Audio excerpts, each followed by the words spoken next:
Coming up today on the show, Jeff Simmons of Real Hawk Talk joins me as we have reached the midway point of this season for the Seattle Seahawks, at least as much as you can have a midway point with an odd number of games now. But 9 games in, where does this roster stand? Where does this team stand as it gets set to approach the toughest stretch of their season against the best teams in the NFC? Are they ready for it? And of course, we can't talk about this team right now as it's constructed without talking about the quarterback. Jeff will give me his thoughts on Geno Smith, and also if he were general manager of the Seahawks today, how would he handle the quarterback situation moving forward into the offseason and into next year? Jeff Simmons of Real Hawk Talk joins me next on Seahawks Forever. Welcome to the Seahawks Forever podcast. In-depth analysis on everything Seahawks. And now, here's your host, Dan Viens. Welcome back, everybody. We've had about 24 hours to digest yesterday's 29-26 win over the Washington Commanders for the Seahawks. Hope you watched my recap show. If you didn't, I'll put a card right up here for you to tag and catch up on that. I'm going to bring Jeff in here in just a minute. Really looking forward to this. We've been talking for quite a while about getting him on the show. But before I do that, of course, hit the like button, subscribe to the YouTube channel so you always are up to date on notifications of new episodes. Follow me on Twitter at Seahawks Forever. If you're an audio podcast listener, I did an audio-only episode last week, and I will continue to do those from time to time. And if you'd like to listen without ads, you can subscribe on Spotify for just 99 cents a month. That link will be in the description as well. And if you like what I do, you can buy me a coffee or a beer. I'll put that link up also. Let's get right to it. Jeff Simmons of Real Hawk Talk. You've probably seen him with Brian Nemhauser and those guys over there. Dana O'Gorman as well, my co-host on the PSF app and former co-host on Field Goals. Always really appreciate Jeff's insight on the Seahawks. He's very balanced. He does a good job, even better than me, I believe, at times, of balancing intellect and emotion. Interested to get his thoughts today. And you're going to want to stick around until the end when I ask him, out of this stretch of 4 games coming up at the end of the season or over the next month, twice against 49ers, once against the red hot Cowboys and the Philadelphia Eagles, how many of those 4 games does he think this team wins? Stick around for that. Jeff Simmons coming up next. All right, as promised, Jeff Simmons of Real Hawk Talk joining the show. Jeff, thanks for being here. How do you feel about this team at the closest thing we have now to a midway point after what you saw yesterday against the Commanders? Yeah, they're pretty similar to where I would have thought going into the year. Coming into the season, I had them as like a second-tier NFC team. There was the clear top tier, and they're more. I don't think they're quite there yet. They're more of.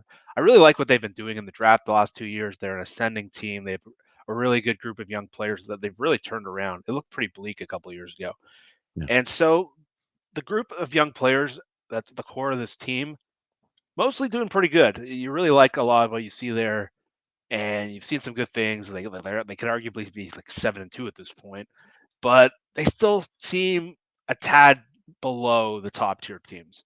They're still in that second tier. I still think there's a lot of promising things going on, but if you look at some of those top teams, like when you see San Francisco rolling or Philly, or even when you watch Baltimore play for the most part, or Kansas City, I don't see them as quite there yet, but for the most part, it's been a bit of an up and down first half, but there's a lot to like. I still don't think they're quite at that championship contender level that maybe some are hoping for. It's interesting. I've talked a lot about it on this show. I think most fans would agree that the roster as a whole, exactly what you're talking about, that across the board just seems to be a really nice collection of young talent, to the point that when you start to look ahead to future years, there aren't as many of those black holes on the roster as maybe we've seen the last few years. But the question has come up recently, as probably because of what you talk about, how close it appears that they are to maybe making that jump to the next level. That do they have enough blue chip talents? Do they have enough of those stars that some of those other teams that you just mentioned do? Where do you think they fit there? It's a deficiency for them. The way I talked to a couple pro scouts before the year, and they were telling me from like 10 to 40 of like a roster, Seattle might be the best in the league. Like they have good players just throughout. Their depth is really good. Like I saw someone even right today, they almost have too much weapons. They don't know what to do with them. But like Yeah, they we'll talk. have a lot of good players. But in terms of like the elite guys, they don't have those guys. And you look at like Philadelphia and what they have up front on the offensive Mm, line, and San Francisco, it's like basically an all-star team. They have yeah, like 7 guys who are arguably the best of their position. If you look at Seattle again, they have a lot of good players. They don't have a lot of holes on their roster, but like all pro, you're talking when Seattle went to the Super Bowls, they had 6 or 7 all pro kind of guys on defense, and that's not even including Marshawn and Russell and Doug and some of the other guys they had. But like looking at their team, like they have a lot of good players, but the all pro blue chip guys, I think Witherspoon showing he looks like that already. He's a lot further along than I would have guessed. He looks like he's got best in the league potential, that spot. yeah. Like and then they have a lot of very good like DK and Tariq and Reek Woolen, like they have the athletic traits, but they're not quite there as players. The running backs have a lot of upside, but I don't see a lot of those Trent Williams, Bosa. Like Boye's had a great year, but I don't think he's in that category. And Yeah. that's probably the one thing holding this team back from going from good to great. It's interesting. It's an interesting perspective because right before you said his name, I'm thinking about Boye Mafe because Mhm. he kind of exemplifies what you're talking about. He's had 7 straight games of the sack. Only 2 other players in NFL history have done that. He makes a lot of splash plays throughout the game, but then there's parts of the game where you don't really notice him or his name's not getting called. He's not dominating. He's not commanding double teams. He's not causing problems for the defensive or the offensive coordinators as they get ready for the week. What do you think? Yeah, how far away do you think they are from that? Are we? I guess this is the question I'm getting to. Coming into the season, a lot of us agreed that as much as they exceeded expectations last year, particularly the performance of Gino, nobody expected that, and that allowed him to win 9 games, get into the playoffs. Maybe they were ahead of schedule. Maybe the expectations after another exciting draft going into this year were a little bit too high, and that maybe we're sitting in year 2 of a 3-year process, and we're one more offseason away. How do you feel about that? That's exactly what my read was going into the year. And I think because of how they did make the playoffs last year and they had another good draft that got a lot of national praise, I think expectations, just like when I talk to fans or when I get texts from like people even in my like on my show, and it feels like the expectations are a little out of whack still for me. And going into the year, that's exactly how I felt. I felt it was a lot like 2012, where the Seahawks, you can see, were getting good, but they were like a couple pass rushers away, or like they were one couple position groups away. And that team was obviously better than this team now. But that's sort of how that felt to me right now. I still think they're a year away. And I think they need to make some considerable upgrades or get some better players, which is going to be tricky. But they're very good, but they don't have maybe the roster of those great teams, and they're still trying to figure out who they are. There's like identity issues on offense. They're still trying to figure out how to best utilize their players, and you see a lot of flashes, but like Boye is a great one. Boye is a guy that surpassed any expectation I had of him. The thing coming out from school with him was that he had a flashy traits, and he didn't really have the instincts. And Yeah. typically, pass rushers that go in the second round, there's like they have a huge deficiency. It's like quarterbacks. Like if there's an edge rusher and they're an elite talent, they always go in the first round. They almost all come from the first round. Like every so often you'll get a Max Crosby, but if you look at like Bosa, Garrett, all the guys who are the best in the league, those guys are as hard to get as quarterbacks. And so you look at Boye, who looked last year, he looked exactly like what a second round pass rusher looks like. He has some traits, but the game moved too quickly for him. And then this year, so my expectations for him this year was just to be a rotational edge rusher. I thought Taylor and Nwosu and his instincts and his play speed and how quickly he's getting off the ball, the work that they've done with him, the new pass rush coach, it's the jump he's made has been significant. He's played at like a Pro Bowl level player, and yeah, he's not that dominant guy yet, but like the step he's taken just from where he was last year into even where I thought he was, that was a player I was very wrong about and happy to be wrong about. He's been really, really good. Staying on that side of the ball for now, what impact have you seen so far? 2 weeks in, with the acquisition of Leonard Williams? What has he added to that front? So he's an interesting player because he's not like a guy like he's not going to be Aaron Donald and like flash off the screen or some of the things we've seen from like Michael Bennett, but he's like a really good technical player. Like if you watch Boye Mafe's sack yesterday, it was all created by Leonard Williams. He takes on a double team, he throws the right tackle out on a stunt, and it opens a complete hole for Mafe to run through.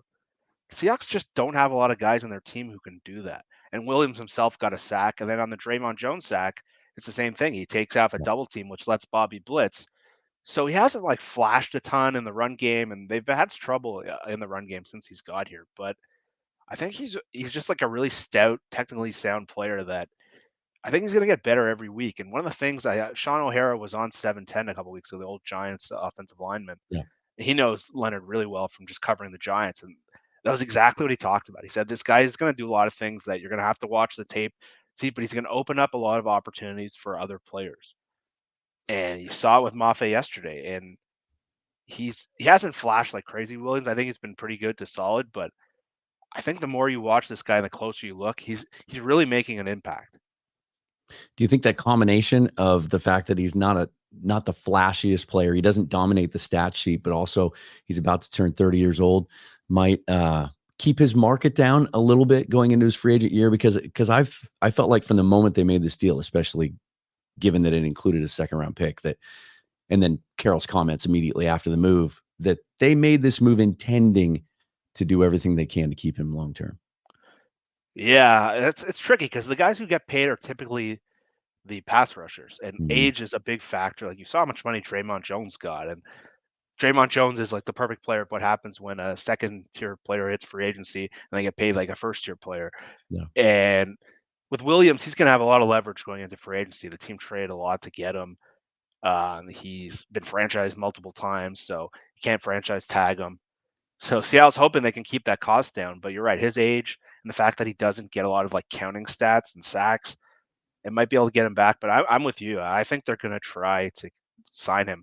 John Schneider talked about that they've been trying to get him for multiple years, and I don't believe they view this as a rental. I think they want to see how he plays and how he fits in. But I think it's every intention to sign him, and hopefully they're not another repeat of the Sheldon Richardson situation. Yeah, indeed. You mentioned him already, but is Deon Witherspoon the best thing you've seen out of this first half of the season? Oh, no doubt, no doubt. I really liked Witherspoon when I was studying the draft. I didn't think Seattle would take him. I didn't think he'd be on the radar. And just when you watched him on film, I remember texting one of the guys on my show, and I said the most fun player in this draft is Deon Witherspoon. Like he plays with so much like energy, and his highlights and he flashes, and it's just like he's on a team like Illinois. I don't know how many people are watching Illinois college football. I certainly wasn't, but you figure, okay, it's going to take a guy a couple of years. Cornerback's such a transition period. And at the time, I remember they drafted him. Pete Carroll talked about like how he had Troy Polamalu type instincts, and I sort of rolled my eyes. I'm like, all right, sure. Like this guy's like the best safety I've seen in 20 years, other than Ed Reed. Like, sure, he looks like Troy Polamalu. Yeah. And like at the time, I rolled my eyes, and he looks like the way his instincts and how advanced he is, and like the energy he plays with, how quick and he didn't have a training camp really.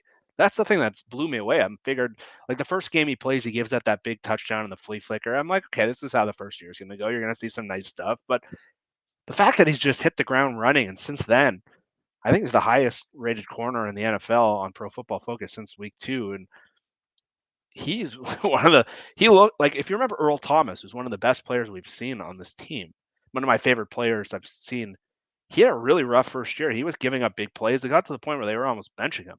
And Earl's one of the smartest, highest instincts. The fact that this guy looks like a Charles Woodson in the first year has been pretty unbelievable to watch. And like Terry McLaurin had like 38 yards yesterday. Yeah, he was almost invisible. And they have other weapons there too. It's the thing that stands out to me is just his kind of just the way he carries himself and his demeanor. And you see him when you catch shots between plays that the network gets, and he's in the huddle, he's being demonstrative, he's pointing guys out, he's directing guys, he's baiting receivers now. You don't see that a lot from young guys.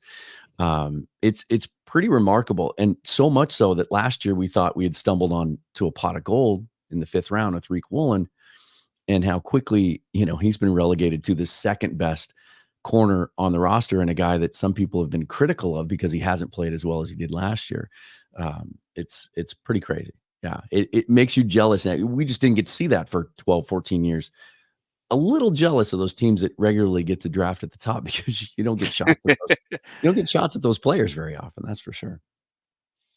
Let's talk about offense. When I almost jumped to this when you talked about expectations, because nowhere is that more clear than with Geno Smith. Last year nobody expected anything out of him. In fact, some people expected Drew Lock to beat him out in training camp after the trade was made, and then he exceeds expectations. He gets named to the Pro Bowl. He signs the contract. And now he's the man, and he's coming in this season, and so much was expected of him, not in any small part to the fact that they went and added to that group, and they drafted JSN in the first round and add another dynamic running back to that room. So, and another year for those tackles, and we've upgraded the interior offensive line. No excuses, right? Here we go. And he gets off to a good start over the first 3-4 weeks, and then he has a rough stretch. Yesterday kind of embodied all of that. It was a microcosm of his season and maybe his career, right? People were calling for him to be benched at halftime. Bench Geno started trending on Twitter. Then he comes out and has the second half. They win the game. He has his highest career yardage total of his career. Where do you stand on Geno Smith after yesterday? You summed it up well. I thought I don't have a strong hot take he needs to be benched, or I think I know from the last year and a half now what Geno is and where his limitations are.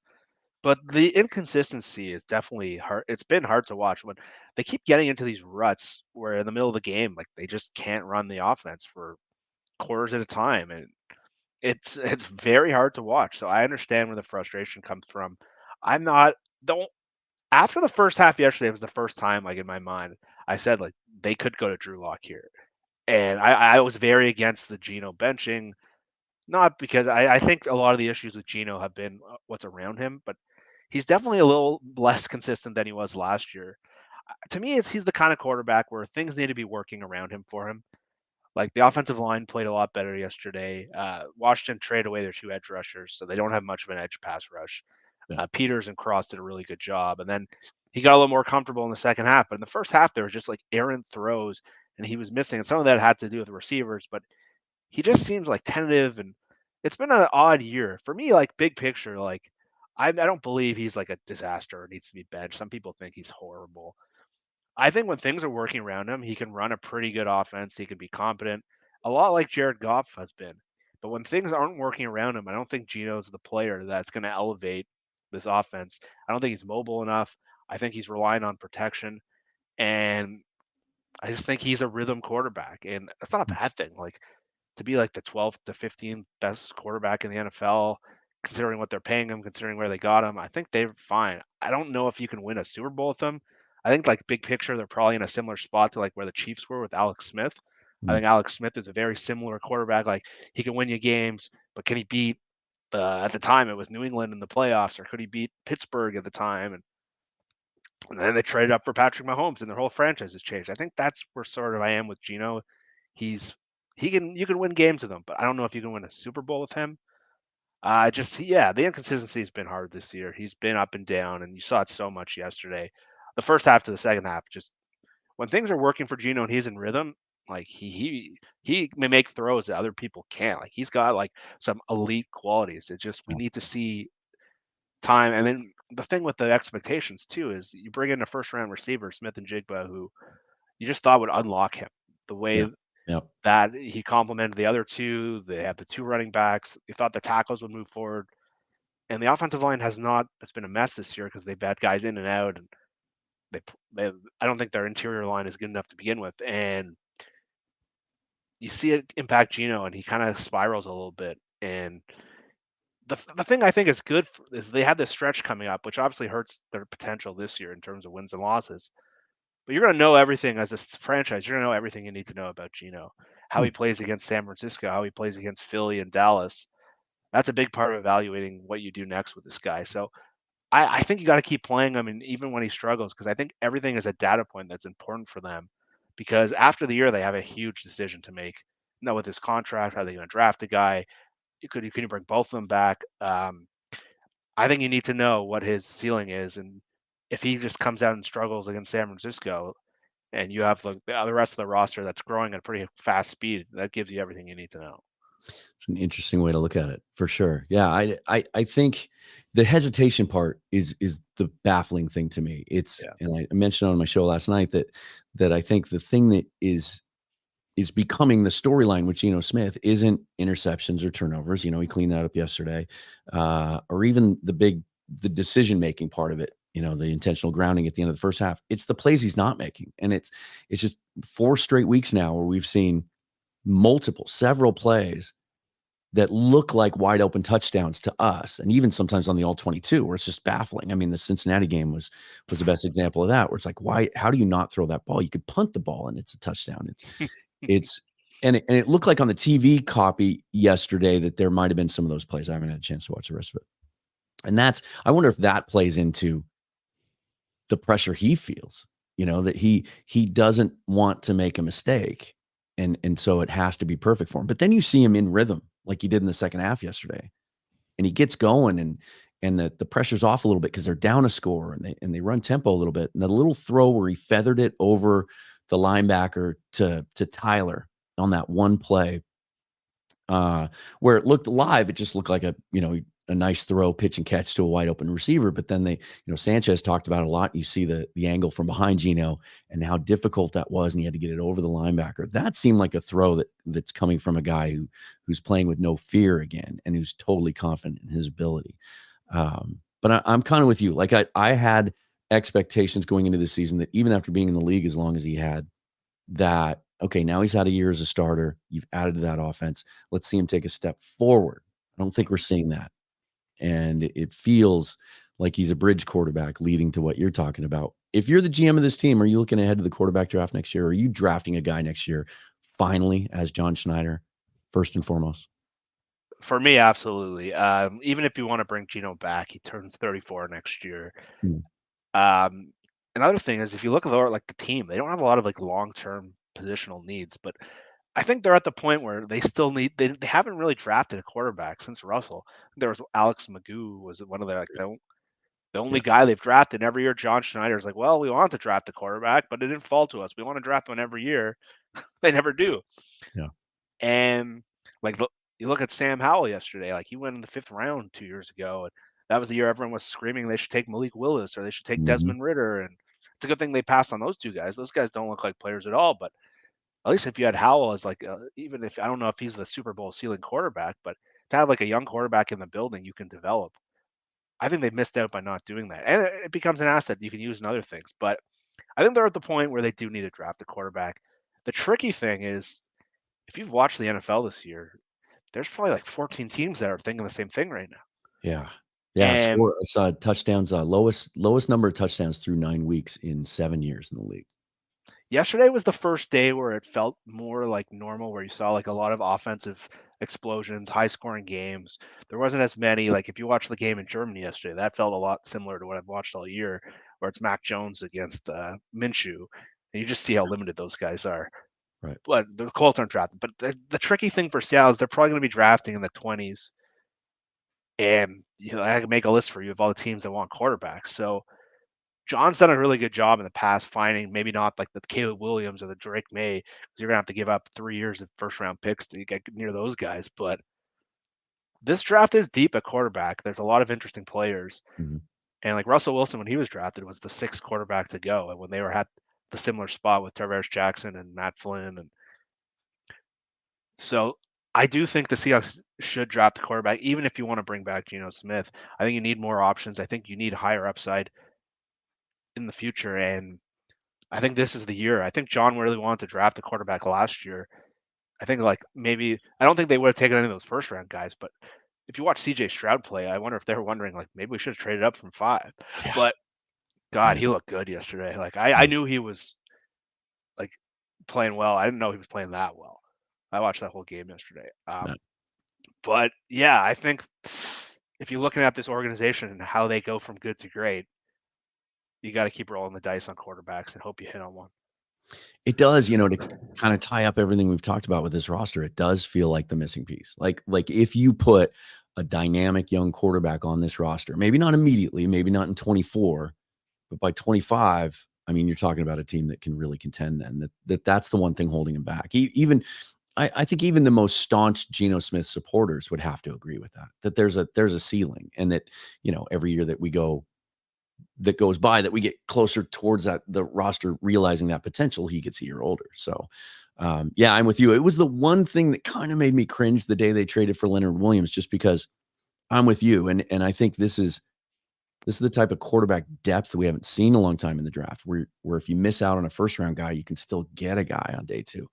But not having that second round pick kind of takes that second tier away, and some of those guys that may fall, and as well as just, one less bullet in the chamber if you're looking to trade up. So let me finish this way.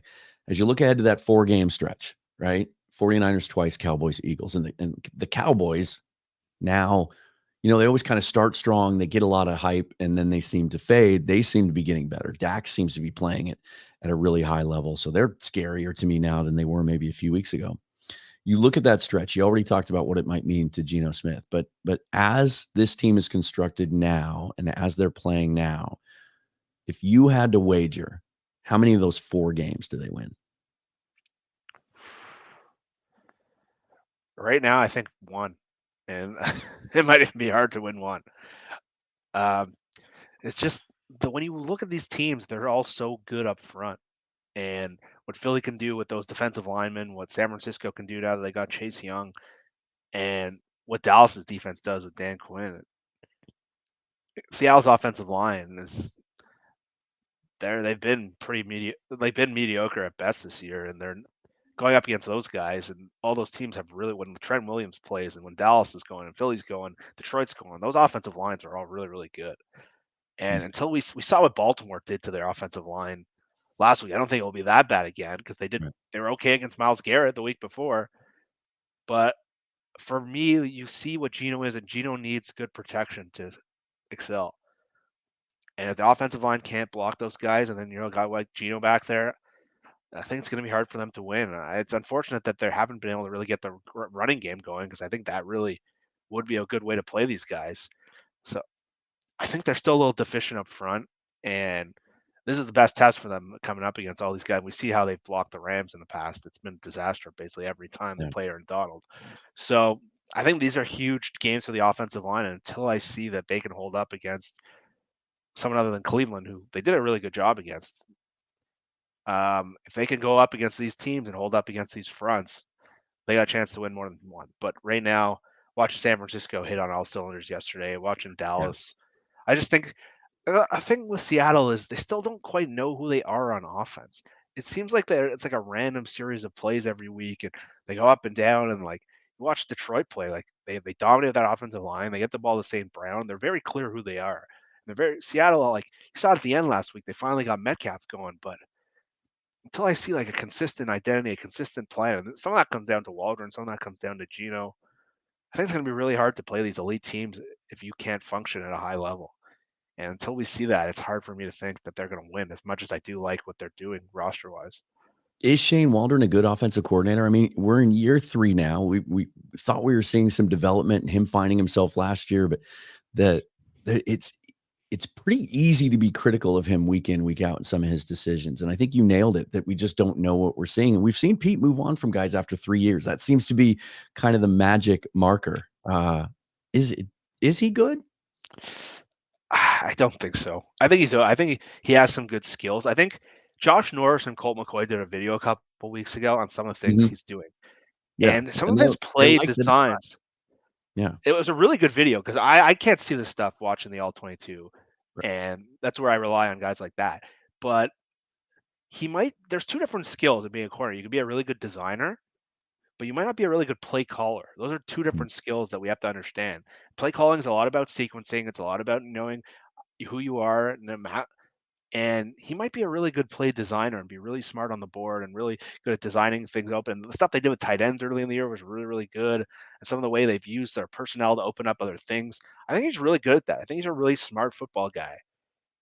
But I don't see enough consistency in the play calling and how everything sets up and who every week it doesn't seem like it's coherent. And like there's been games this year where there's no routes to the middle of the field, or they're calling long developing plays in games you should be developing quick. And you saw yesterday in the second half when they started running the quick stuff, the yards after catch were coming, and you started to see like a semblance of a consistent offense that hit.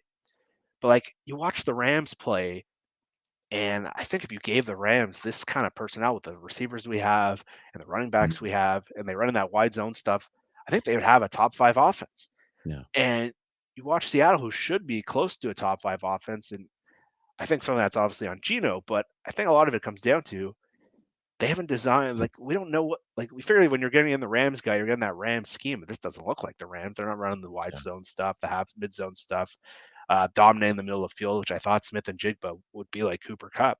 And he's getting a lot better, Smith and Jigba, but I think if you put him on a different team, his numbers would be a lot higher. So I still am at the point where I would call Shane Waldron a good offensive coordinator, because I don't see consistency in game plans. I don't see consistency in what they're trying to do.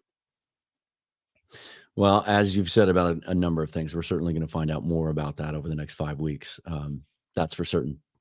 Jeff Simmons of Real Hawk Talk. You can find him on Twitter at Real Jeff Simmons. And of course, with Brian and those guys over on Real Hawk Talk. What do you guys have coming up on the show this week? We have a lot to talk about. Everyone's got an opinion on Gino. That game, there's so many things to take away, but it's mostly talking about this stretch of games coming up, what we see. I know we were getting so many texts from those guys yesterday, just that they're ready to turn the game off at halftime. Yeah. I have to like calm them down and push them off, calm them down. They're like, I can't watch this team. It's a chore. I'm like, yeah, you don't even know how bad this could be. So it's just everyone's trying to make sense of what happened yesterday. And it was such an odd game where the extremes were so high. You saw the worst of them and the best of them. Just trying to make sense of everything that's going on. It hasn't been easy. So it's getting ready for this stretch they got coming up in the next month. They got a lot of Thursday games coming up. They got a lot of big games coming up. So we're going to learn everything we need to know about this team in the next month. That's the good thing. But we're hoping it's a little more fun to watch than that Baltimore game. Well, I'm sure this is fun for the viewers to watch. I've been talking about getting you on the show for a while. Thanks for taking the time, and glad you could finally be here. Let's do this again sometime. Yeah, man, it was a pleasure. Anytime. All right, Jeff. Talk to you soon. All right. Appreciate Jeff taking the time to come on the show. Stick around for later in the week. I am going to unveil a mock draft. First one of the season. We'll call it a mid-season mock because I love alliteration. Just a huge fan of that.